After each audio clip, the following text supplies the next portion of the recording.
At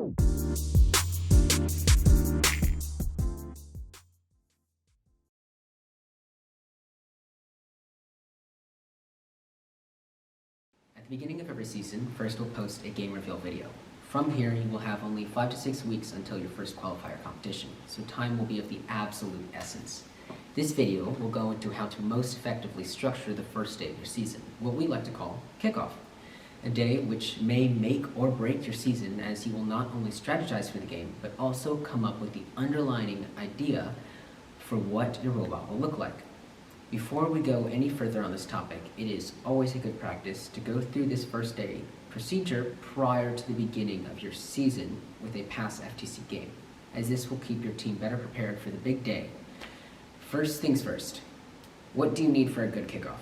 Well, we would thoroughly recommend you have paper and pencils accessible to everybody, as well as large paper or a whiteboard for overall group discussions and sharing. Also, it's a good idea to have multiple computers or TVs accessible for research, to clarify game rules, and to rewatch the game as many times as needed. We also highly recommend you have pizza with pineapple and soda, especially Sprite, as well as any other snacks you think may help keep your team focused, as if done right, then this will be a long, long day. A successful kickoff often exceeds 8 to 10 hours, which may seem like a lot, but is often exactly what you need to make a great start to the season.